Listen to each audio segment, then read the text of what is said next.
आप देख रहे हैं डर की जानकारी। तो दोस्तों चलिए वीडियो शुरू करते हैं। तो वीडियो शुरू होता है अब। ये बात 2018 की है, जब मैं अपने एक दोस्त के साथ बाइक पर अपने गांव भित्री से जिला रीवा आ रहा था। मेरा गांव सीधी जिले में है। ठंड के महीने चल रहे थे और रीवा में मेरे एक घनिष्ठ मित्र के यहाँ शादी का फंक्शन था, इसलिए इस फंक्शन को अटेंड करना बहुत ही जरूरी था। मैं अपने एक पड़ोस के मित्र गौरव के साथ रीवा जिले में चिराहुला कॉलोनी की ओर चल पड़ा।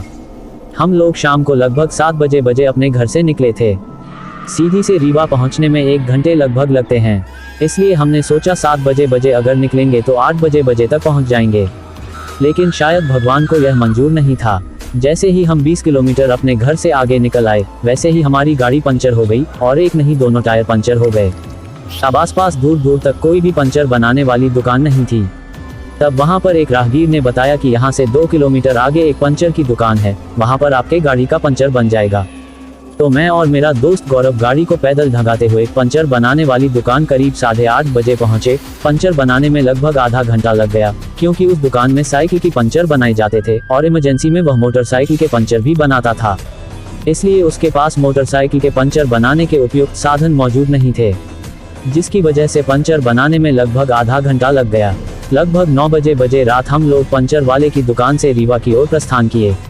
रीवा पहुंचने के पहले एक घाटी पड़ती है, इसे वहां के लोग मोहनिया घाटी के नाम से जानते हैं। मोहनिया घाटी में बहुत ही डरावने मोड़ हैं। यह एक प्रकार का घना जंगल है और यह घाटी एक छोटे से पहाड़ पर है, और उस घाटी से उतरते ही लगभग 5 किलोमीटर तक पथरीली बंजर भूमि है। यहाँ दूर तक कोई भी इंसान मौजूद नहीं है। इस घाटी में आए दिन कोई ना कोई अपराध होते रहते हैं। इस घाटी की कहानियां रीवा और सीधी दोनों में ही कुख्यात है। हम लोग जब मोहनिया घाटी पहुंचे तो 9:30 बज रहे थे। हम लोग डरे हुए थे, इसलिए हम लोग गाड़ी को काफी रफ्तार से भगा रहे थे। जब भी हमारे पीछे कोई गाड़ी आती थी तो हम डर जाते थे कि कहीं इसमें लुटेरे ना हो। मोहनिया घाटी उतरते ही जैसे ही हम लोग उस बंजर, पथरीली और सुनसान रास्ते से निकलने लगे, तभी दोबारा हमारी गाड़ी पंचर हो गई। अब हमारे होश उड़ चुके थे। हमें लगा कि यह डकैतों की कोई साजिश थी। डकैतों ने ही सड़क में जानबूझ के किले फेंकी हुई होंगी। हमने कुछ दूर पंचर गाड़ी ही चलाई, लेकिन बाद में हमारी गाड़ी भी जवाब दे गई। अब हमारे पास कोई भी रास्ता नहीं रह गया। वहां से जो भी गाड़ी निकलती उसे देखकर हमारा दिल जोरों से धड़कने लगता था। फिर भी हिम्मत करके हम उन गाड़ियों को हाथ देते और आवाज लगाते, लेकिन शायद वह भी डरे हुए थे, इसलिए वह गाड़ियां नहीं रोक रहे थे। अब हम लोग गाड़ी को वहीं पर छोड़कर पैदल ही रीवा की ओर चलने लगे, इस आशा में कि शायद कोई हमें मददगार मिल जाए और इस मुश्किल घड़ी से हमें निकाल ले।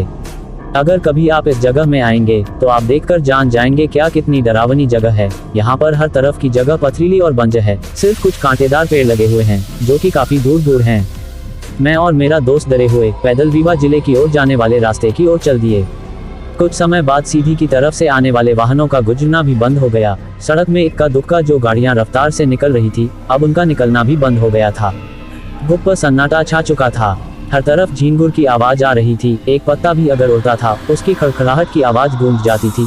तभी अचानक मेरे दोस्त ने एक आहट देखी। यह आहट एक चट्टान से दूसरे चट्टान में कूद रही थी और अजीब सी जहरीली हंसी की आवाज आ रही थी। हम डर गए थे। एक बार तो लगा कि शायद लकड़बग्घा है, पर उसकी आकृति एक बड़े बंदर की तरह थी जो अपने हाथ और पैरों का इस्तेमाल करके कूद रहा था। हम दौड़ लगा दिए और जोर से चिल्लाकर भागने लगे। हम अपने सुध बुध खो चुके थे। कभी गिरते, कभी पड़ते, तो कभी धूल चाटते हुए भाग रहे थे। तभी एक अजीब सा हाथ पता नहीं कहां से आया और उसने मेरे दोस्त गौरव के पैरों को जकड़ लिया। गौरव तो छोटे से ही डरपोक था। उसकी हवा टाइट हो गई, बहुत चिल्लाया, यहाँ तक कि उसके पैंट भी गीले हो गए। मैं उसे वहीं छोड़कर अंधाधुंध भाग रहा था। गौरव की चिल्लाने की आवाज पीछे छूटती जा रही थी। उसके चिल्लाने की आवाज के साथ 2-3 लोगों की हंसने की आवाज भी आ रही थी, पर यह आवाज इंसानी नहीं बल्कि आसुरी शक्तियों की लग रही थी। पसीने से मेरे पूरे कपड़े गीले हो चुके थे। अचानक ठंड के मौसम में हल्की बूंदाबांदी होने लगी। मध्यम हवा चल रही थी, क्योंकि मेरे कपड़े पसीने से भीग चुके थे। बारिश और हवा की वजह से अब मुझे ठंड भी लग रही थी। मेरे से अब दौड़ा नहीं जा रहा था। मैं हार मान चुका था। अचानक किसी ने मेरे पैर को पकड़ा और मुझे जोर से जमीन में पटक दिया। मेरी आंखें बंद हो रही थी। बंद होते मैंने उस अजीब से प्राणी को देखा। उसकी आंखें लाल थी, दांत बाहर निकले हुए थे, बड़े बाल थे, शरीर एकदम लाल चमक रहा था। उसके आंखों से खून उतर रहा था। वह अजीब सा खिसिर करके हंस रहा था।